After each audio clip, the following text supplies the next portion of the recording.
Big business and small businesses are nothing like each other. They might as well be like chalk and cheese for all the similarities they've got.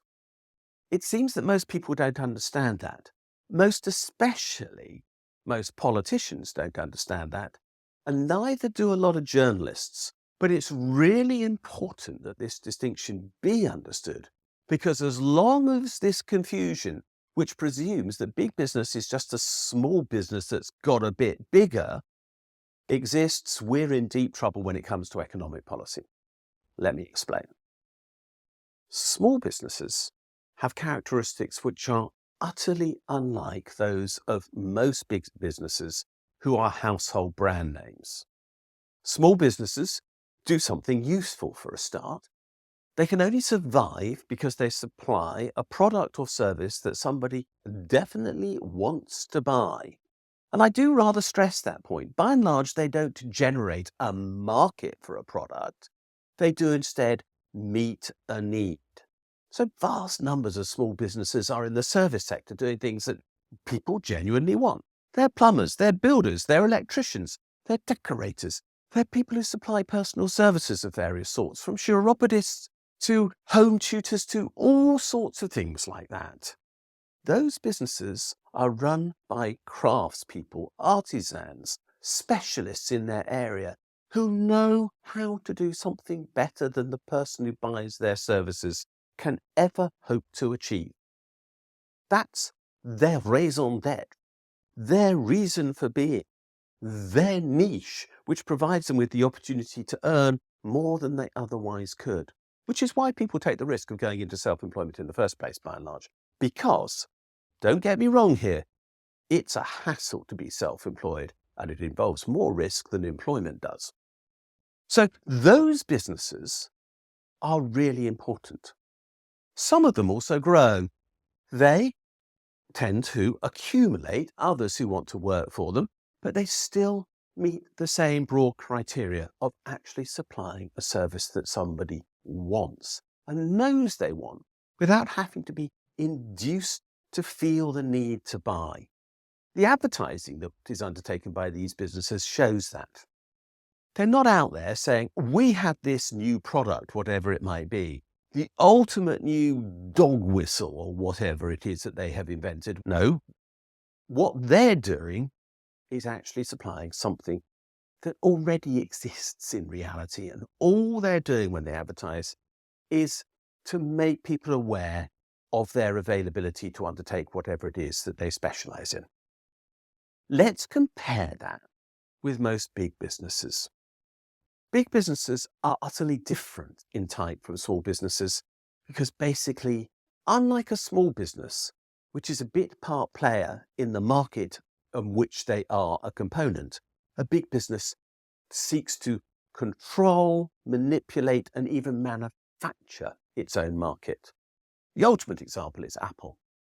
Apple sought to, from the very beginning of its existence, create a market for a type of PC that had never existed before, and then it expanded into iPods and then into iPhones, into Apple Music and all sorts of things.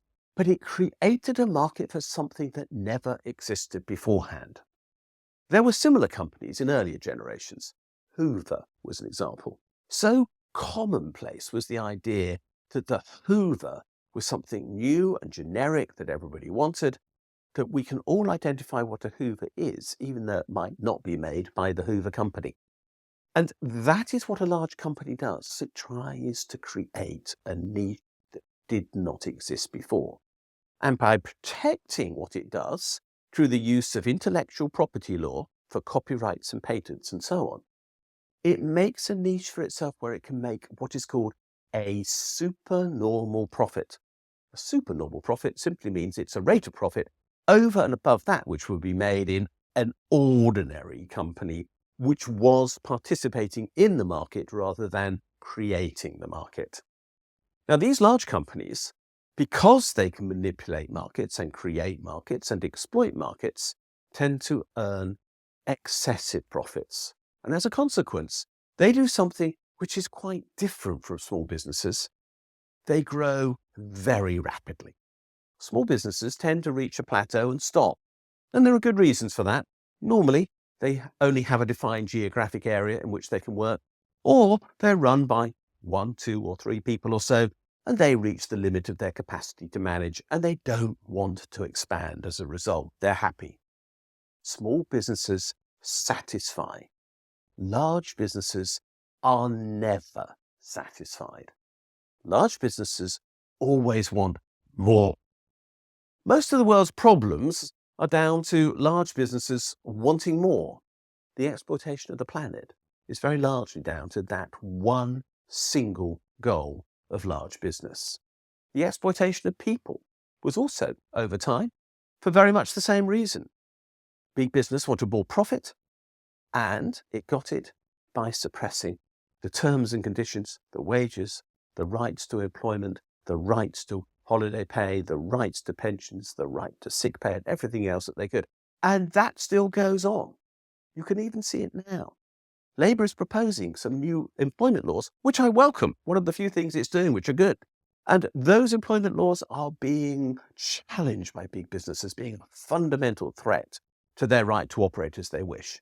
Their right, in other words, to make maximum profits at cost to the people they employ. Now, you can identify these companies. I've already mentioned one, but they're also supermarket brands. And they're also sports brands. So, for example, once upon a time, everybody took part in the Football League, and they were comparable entities. I'm old enough to remember when Ipswich Town won what is now the Premiership. It wasn't called that then, but they weren't a supernormal company seeking to exploit their situation to maximize their profits. They were just the local club. Now we have super brands. Chelsea, Manchester City, Manchester United, even though they're abysmal on the field, and others, Liverpool, for example, and of course their equivalents throughout Europe and beyond, are exploiting their brand to make supernormal profits through the sale of merchandise and everything under the sun. Creating markets for things that we never knew we needed. Shirts with numbers and names on the back, for example. This is what big business does. The cost to us all has been enormous. Because let's also be clear what big business does. Small business borrows from finance. And frankly, most small business people hate their bankers.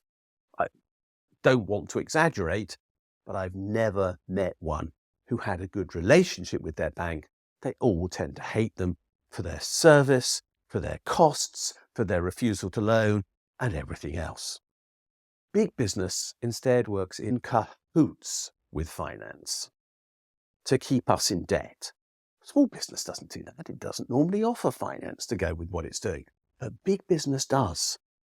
And the reason why is they want us to keep coming back for more, whether we can afford it or not, and therefore they offer us credit.